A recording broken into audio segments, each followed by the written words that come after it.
आज सबसे important topic हम केमिस्ट्री की पढ़ने जा रहे हैं, कंपाउंड फॉर्मेशन। विदाउट कंपाउंड के कोई भी रिएक्शन पॉसिबल नहीं है। विदाउट कंपाउंड के किसी भी मैटर का नोमेनक्लेचर पॉसिबल नहीं है। अगर हमें सोडियम क्लोराइड पता है, नमक है, तो हमें सोडियम और क्लोरीन को ऐड करना आना चाहिए। सोडियम और क्लोराइड क्लोरीनेशन का फॉर्मेशन कराना आना चाहिए कि वो सोडियम क्लोराइड NaCl बनता है एक्चुअल में कैसे है। तो उसके लिए हम आज देखने वाले हैं बेसिक रेडिकल और एसिड रेडिकल।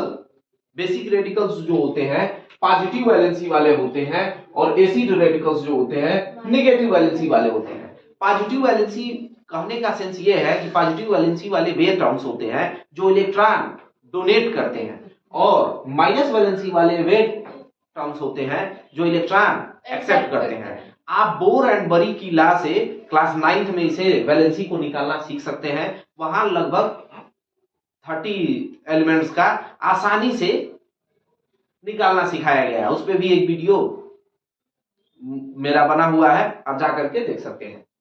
हम इस बेसिक रेडिकल्स और एसिड रेडिकल्स के वैलेंसी को याद करेंगे। बिना वैलेंसी के हमें कंपाउंड फॉर्मेशन बनाना पॉसिबल नहीं है। हम सबसे पहले बेसिक रेडिकल्स के, यानी जिन्हें हम पॉजिटिव वैलेंसी वाले टर्म्स कहते हैं, पॉजिटिव रेडिकल्स भी उन्हें कहा जाता है, इनकी वैलेंसी नंबर हमें याद होनी चाहिए। जैसे हाइड्रोजन का 1, सोडियम का 1, पोटेशियम का 1, अमोनियम का 1, मैग्नीशियम का 2, कैल्शियम का 2, जिंक का 2, बेरियम का 2, एल्युमिनियम का 3, क्रोमियम का 3, कॉपर फर्स्ट का 1, कॉपर सेकंड का 2, फेरस का।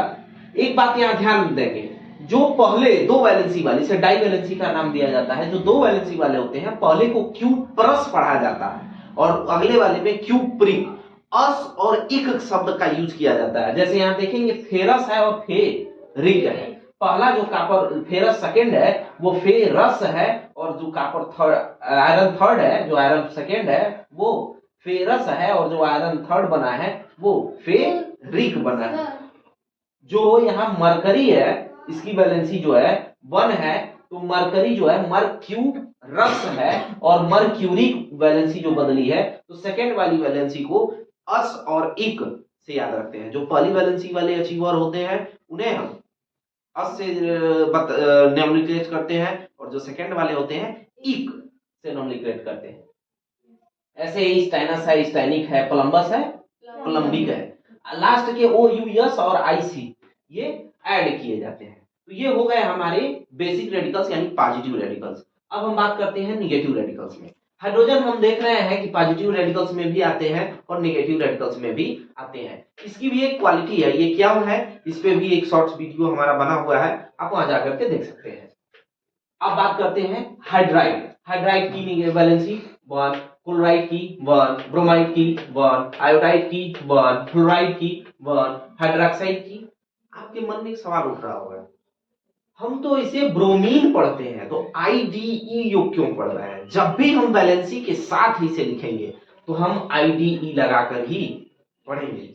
वैलेंसी के साथ है, और अगर हम इसे सिंगल कहीं रिप्रेजेंट कर रहे हैं, तो जैसे ऑक्सीजन को आप समझते होंगे कि ऑक्सीजन को हम ऑक्सीजन पढ़ते हैं, लेकिन हमें यहाँ ऑक्साइड पढ़ते हैं।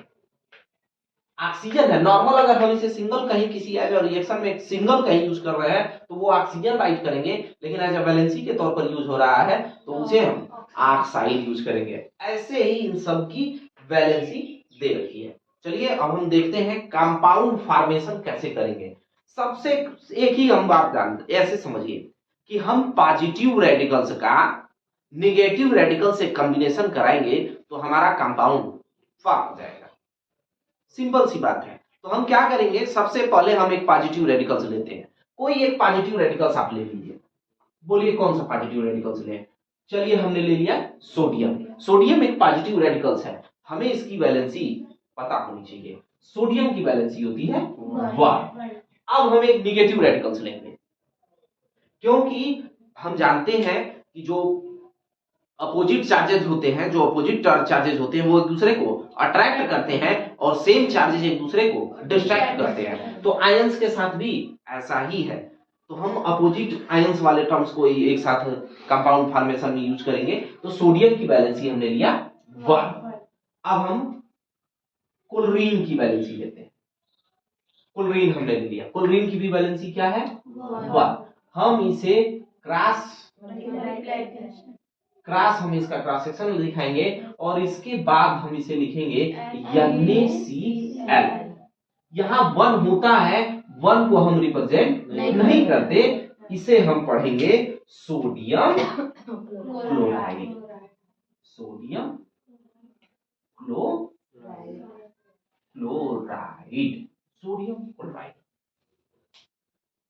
ऐसे ही हम सोडियम ही वैलेंसी को लेते हैं और सोडियम वैलेंसी एक लिए हैं और हम निगेटिव वैलेंसी में हम डबल वैलेंसी वाले को ले लेते हैं CO3 कार्बोनेट को हमने ले लिया। यहाँ इसकी सोडियम की वैलेंसी 1 और कार्बोनेट की वैलेंसी 2 होती है। हम जब कंपाउंड फॉर्म कराते हैं तो हम क्रॉस करेंगे और ये बनेगा Na2CO3। तो यह हो गया सोडियम और CO3 को पढ़ते हैं कार्बोनेट, तो हम इसे पढ़ेंगे सोडियम कार्बोनेट।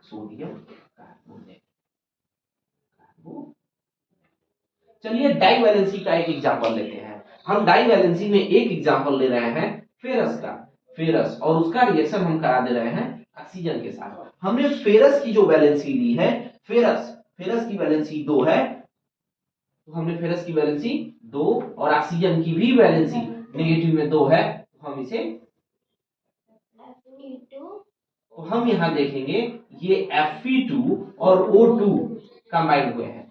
ऐसे में जब दोनों में सेम रेशियो होता है तो यह रेशियो कंबाइंड होकर के चेंज हो सकता है और इसे हम लिखेंगे FeO। तो यहां पढ़ा जाएगा ये फेरस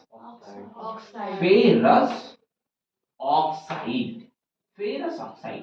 लेकिन यही आप सेम इसी रिएक्शन को आप जब Fe और ऑक्सीजन के साथ रिएक्ट कराएंगे, यहाँ Fe की वैलेंसी आपने 3 और ऑक्सीजन की वैलेंसी आपने 2 लिया, क्योंकि हम जानते हैं तो यहाँ चूंकि डाई वैलेंसी में जो फेरस होता है वो डाई वैलेंसी का होता है, 2 वैलेंसी उसकी शो होती है, यहाँ पर 2 वैलेंसी शो हो रही है, एक वैलेंसी के लिए 3 शो हो रहा है और एक वैलेंसी 2 शो हो रही है, तो हमने दूसरे वैलेंसी को लिया। अब जब हम यह बनाएंगे तो यह क्या बनेगा, यह बनेगा Fe2O3। अब यहाँ नेम में आप चेंजिंग देखेंगे, नेम जो है इसका चेंज हो जाएगा और ये होगा फेरिक ऑक्साइड। समझ में आया? अब एक और छोटी सी कंपाउंड फॉर्मेशन की हम अगर बात करते हैं तो उसके लिए हम देखते हैं कि जैसे हमने क्या किया, हमने एक और टर्म ले लिया जिंक, और उसके साथ हम ऐड कर दे रहे हैं हाइड्रोजन बाइकार्बोनेट या हाइड्रोजन कार्बोनेट को, बाइकार्बोनेट या हाइड्रोजन कार्बोनेट को, HCO3 को, HCO3।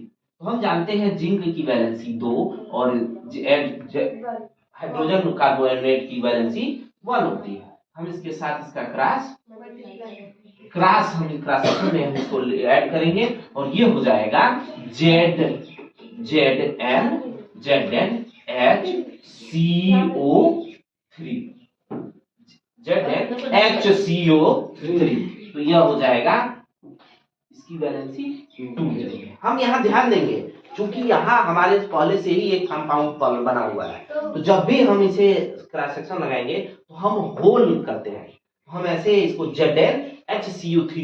HCO3 का होल ट्वाइस पढ़ते हैं, ये होल ट्वाइस है, यानी HCO3 कितने टाइम्स है, 2 टाइम्स हम यहाँ यूज किए हैं। और इसकी नोमेनक्लेचर की बात करें तो यह हो गया हमारा जिंक और ये हो गया बाइकार्बोनेट। अब मुझे उम्मीद है कि आप लोगों को कंपाउंड बनाना आ गया होगा।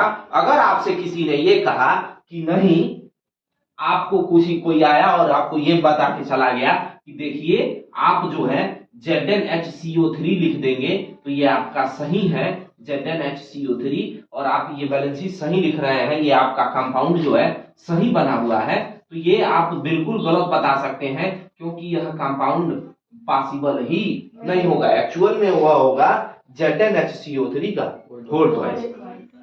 ऐसे ही जितने भी टर्म्स हैं आप उसमें जो भी नंबर्स देखते हैं तो वैलेंसी के हिसाब से ही आप वहां देखेंगे और आपको समझ में आएगा। नहीं अगर इन केस अगर आपको कोई ये बताता है कि यह गलत है या कोई रिएक्शन कंपाउंड गलत है तो आप वैलेंसी याद किए हैं तो आप उसे बता सकते हैं कि आपने जो कंपाउंड लिखा है गलत है। जैसे हम एक एग्जांपल ले लेते हैं, अगर मैं NaCl2 लिख दिया तो हम ऐसे जानते हैं कि लगभग अधिकतर बच्चे इस बात को नहीं समझ पाते कि ये NaCl2 कहां से हो गया, ये NaCl ही क्यों है, NaCl2 क्यों है, क्यों नहीं है।